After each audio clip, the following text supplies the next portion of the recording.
Olá pessoal, hoje 20 de outubro de 2024, Corinthians e Flamengo, segundo jogo da semifinal da Copa do Brasil. Vocês lembram que no primeiro jogo deu Flamengo 1-0 lá no Maracanã.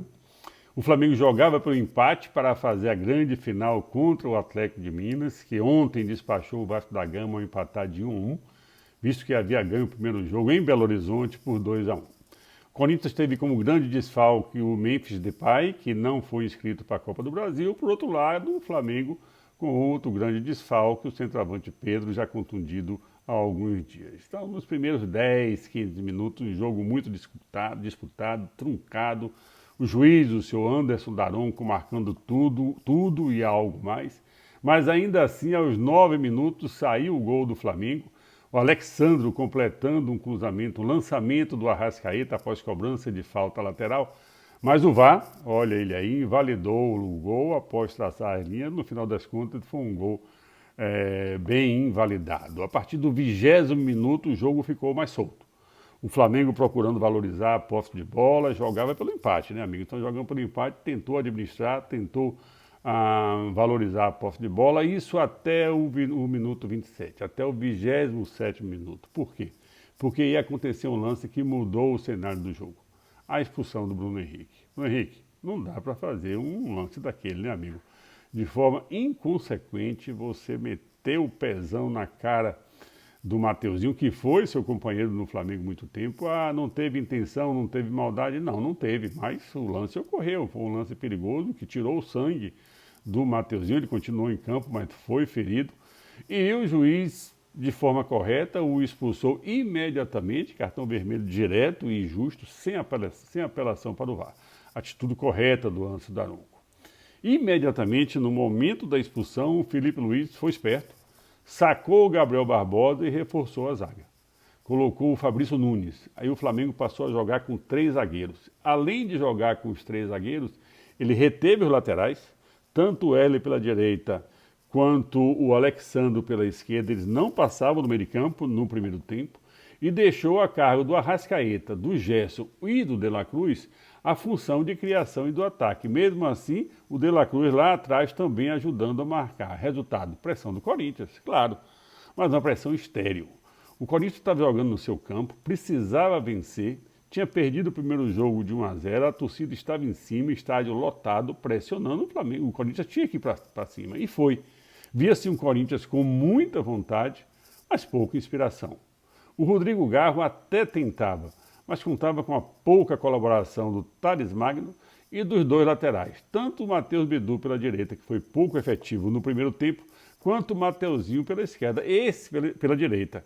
O Mateuzinho até dava opção, mas, amigo, erra muito, e erra muito no passe final.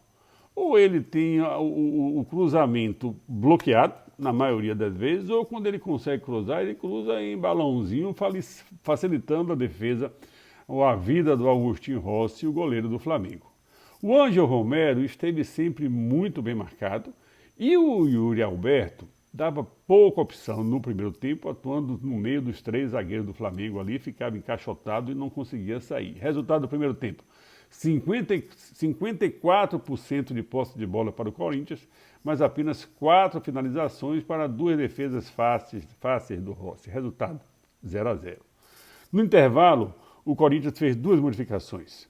Saiu o Gustavo Henrique, zagueiro contundido, entrou o Félix Torres, mudança tática nenhuma, foi um zagueiro pelo outro. E saiu o José Martínez, um dos jogadores que jogava meio de campo recuado, e entrou o Carrillo. O peruano tem o melhor toque de bola do que o Martínez e deu mais velocidade à saída de bola do Corinthians. O Flamengo, ele tirou o Alexandre e entrou o Ayrton Lucas. O Ayrton Lucas entrou não para apoiar, mas para segurar e reforçar a defesa que vinha se postando bem. Aos 8 minutos saiu De La Cruz, uma contusão muscular, mais uma contusão muscular no Flamengo e mais uma vez o De La Cruz, e entrou o Carlos Alcaraz. Você lembra que o Alcaraz foi a contratação mais cara do Flamengo em sua história e tentava fazer alguma coisa para poder justificar esse preço tão alto que foi pago pela sua contratação. Aos 12 minutos, o Romero achou o Yuri Alberto na área, mas ele chutou fraco, facilitando a defesa do Rossi. 1 minuto depois, resposta do Flamengo. ótimo lance do Gerson pela direita. Ele serviu o Wesley, que passou, e o Wesley começou a passar. Esse foi perto da linha de fundo, chutou forte, mesmo sem ângulo, para uma boa defesa do Hugo. A primeira defesa, e se eu não me engano, a única defesa razoavelmente difícil do Hugo no jogo. A partir daí, viu-se de forma muito clara que o Wesley, pela direita, estava se transformando na válvula de escape do Flamengo. O Flamengo fechado lá atrás, com os 3 zagueiros, com Ayrton Lucas preso, com o Eric Pulgar também preso, o De La Cruz também ajudando e não tinha ninguém para o contra-ataque. Tinha o Gerson lutando, a Arrascaeta se fazendo de centroavante, tentando construir, mas também para concluir, a bola não chegava. E tinha que ter uma válvula de escape. Quem foi a válvula de escape do Flamengo? O Wesley.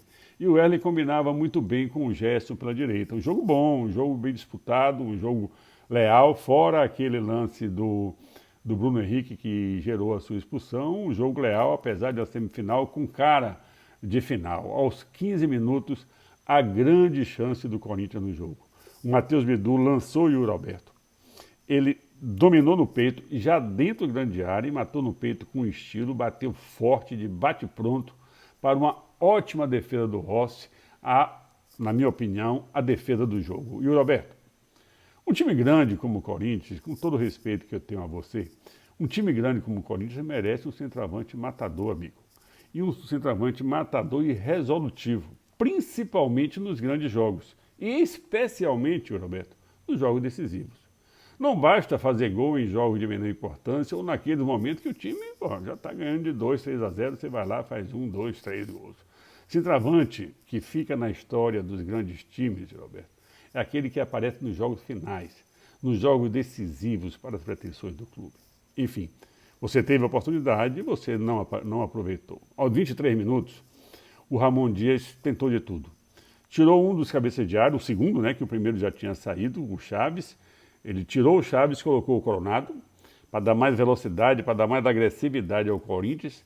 E tirou o Mateuzinho, que vinha produzindo nada em termos ofensivos, termo defensivo também não, que o Bruno Henrique já tinha sido expulso e não tinha muita coisa defendendo no lado direito do Corinthians. Então ele tinha mais era que atacar mesmo, ia atacar com efetividade, mas não conseguia. Ele até atacava, ele até dava opção. Mas o lance final ele sempre errava. Ou era bloqueado pelo lateral esquerdo, por quem o estava marcando, ou cruzava em balãozinho, conforme eu disse, facilitando a vida do goleiro do Flamengo. Então o Ramon Dias tentou de tudo. E fez isso daí. Aos 24, de novo Yuri Alberto. O Thales Magno vai na linha de fundo, pela esquerda, cruza na cabeça do Yuri Alberto, que livre, pá, cabeceou para fora. O Corinthians continuava martelando, mas sentindo muito a falta do Memphis e de um centroavante matador. Aos 30 minutos, mais uma tentativa do Ramon Dias, tirou o Thales Magno, que pouco fez no jogo, colocou o Pedro Henrique, que também não contribuiu de forma efetiva, ou contribuiu muito pouco para que o Corinthians fosse adiante. O Flamengo mantinha-se atrás, defendendo muito bem com os 3 zagueiros, com o Eric Pulgar, com Ayrton Lucas, e explorando, conforme dito, as saídas do Gerson e do Wesley pela direita. Aos 37, o Arrascaeta saiu para a entrada do Gonçalo Plata, na tentativa de aproveitar um contra-ataque e a velocidade do equatoriano. Aos 40, já perto do final, o Plata pegou uma bola, tocou para o Gerson colocou a defesa do Corinthians para dançar, deixou o André Carrilho no chão e chutou colocado.